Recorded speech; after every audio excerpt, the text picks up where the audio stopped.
নমস্কার বন্ধুরা, প্রিয়াঙ্কার পাকশালায় সকলকে অনেক স্বাগত এবং অনেক ভালোবাসা। বন্ধুরা, আমার আজকের রেসিপি হলো নুডলস স্যুপ। ডিম এবং সবজি দিয়ে মাত্র 10 মিনিটেই স্বাস্থ্যকর এই নুডলস স্যুপটি কিন্তু বানিয়ে নেওয়া যায়। সকালের ব্রেকফাস্টের জন্য খুবই স্বাস্থ্যকর একটা খাবার। এই খাবারটি সকালের ব্রেকফাস্টে কিংবা সন্ধ্যের সময় বা রাতের ডিনারে খুব ইজিলি এবং খুবই কম সময়ে এটা বানানো যায়। তাহলে চলো আমার এই ভিডিওতে দেখে নিই এই চটজলদি রেসিপিটা কিভাবে আমি বানাই। রেসিপিটা বানানোর জন্য প্রথমেই আমি একটা কড়াই গরম করে নিয়েছি। এখানে আমি 2 টিস্পুন মতো তেল অ্যাড করলাম। এরপরে আমি কুচিয়ে রাখা সবজিগুলো দিয়ে দেব। প্রথমেই দিয়ে দিলাম আমি একটা মাঝারি সাইজের পেঁয়াজ কুচোনো, আর দিয়ে দিলাম 2 থেকে 3 কোয়া রসুন কুচোনো। তারপরে কয়েক সেকেন্ডের জন্য একটু নাড়াচাড়া করে নিয়ে এখানে আমি দিয়ে দেব একটা মাঝারি সাইজের টমেটো কুচি। তারপরে আমি দিয়ে দেব 1 কাপ পরিমাণ গাজর। এরপর দিয়ে দিলাম 1/2 কাপ পরিমাণ বিনস। এগুলো আমি ছোট ছোট টুকরো করে কেটে নিয়েছি। তারপরে এটাকে আমি কিছুক্ষণের জন্য একটু ভেজে নেব। এরপর আমি অ্যাড করে দেব 1/2 কাপ পরিমাণ মতো মটরশুঁটি। তারপরে সমস্ত সবজিগুলোকে ভালো করে নেড়েচেড়ে এখানে আমি দিয়ে দিলাম একটা কাঁচা লঙ্কা কুচোনো। তারপরে আরো 1 থেকে 2 মিনিটের জন্য একটু ভেজে নিয়ে এখানে আমি অ্যাড করে দেব লবণ। লবণটাকে খুব ভালো মতো মিশিয়ে নিয়ে এটাকে লিড দিয়ে ঢাকা দিয়ে আমি 2 থেকে 3 মিনিটের জন্য সেদ্ধ হতে দেব।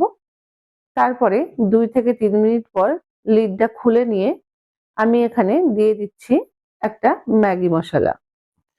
ম্যাগি মশলাটাও সবজির সঙ্গে খুব ভালো মতো মিশিয়ে নেব। এরপরে এখানে আমি বাকি সবজিগুলোকে অ্যাড করছি। এখানে নিয়ে নিয়েছি পেঁয়াজ কলি 1 কাপ পরিমাণ, নিয়ে নিয়েছি একটা মাঝারি সাইজের ক্যাপসিকাম কুচোনো, আর নিয়ে নিয়েছি কিছুটা সুইট কর্ন। তারপরে এই সমস্ত সবজিগুলো দেওয়ার পরে আমি আরো কিছুক্ষণের জন্য একটু ভেজে নেব। তারপর এখানে দিয়ে দিলাম আমি পরিমাণ মতো জল। এরপরে আমি নুডলস গুলোকে ঠিক মাঝখান থেকে ভেঙে ভেঙে এভাবে দিয়ে দিচ্ছি। তারপরে এখানে আমি অ্যাড করে নেব ডিম। এখানে আমি 2টো ডিম ব্যবহার করেছি। একটা ডিমের সাদা এবং হলুদ অংশ দুটোই দিয়েছি, আর একটা ডিম থেকে সাদা অংশ নিয়ে একসঙ্গে ফেটিয়ে রেখেছিলাম। তারপর সেটাকে আমি এখানে অ্যাড করলাম। আর একটা ডিমের যে কুসুমটা ছিল সেটা কিন্তু আমি গোটাটাই এখানে ব্যবহার করব। তার আগে দিয়ে দিলাম আরো 1 প্যাকেট ম্যাগি মশলা। এখানে আমি 2 প্যাকেট পরিমাণ ম্যাগি ব্যবহার করেছিলাম। 1 প্যাকেট ম্যাগি মশলা আগে ব্যবহার করেছি, আর 1 প্যাকেট ম্যাগি মশলা কিন্তু এখন ব্যবহার করলাম। আর একটা ডিম থেকে যে কুসুমটা ছিল সেই কুসুমটা কিন্তু আমি গোটাটাই এখানে দিয়ে দিলাম।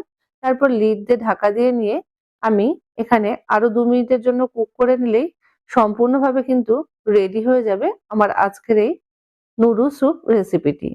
তবে যারা কিন্তু একটু স্যুপটা পাতলা খেতে পছন্দ করো তারা কিন্তু জলের পরিমাণটা আর একটু বেশি করে দিতে পারো। এখানে আমি 1 লিটার পরিমাণ জল ব্যবহার করেছিলাম।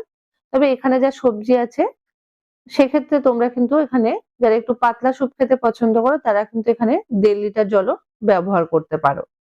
আর আমার আজকের রেসিপিটি কিন্তু তৈরি হয়ে গেছে। আমার আজকের এই রেসিপিটি তোমাদের কেমন লাগলো অবশ্যই কমেন্ট বক্সের মাধ্যমে জানাতে ভুলো না বন্ধুরা। ভালো লাগলে একটা লাইক, কমেন্ট, শেয়ার এবং সাবস্ক্রাইব করে সকলকে পাশে থাকার জন্য অনুরোধ জানাচ্ছি।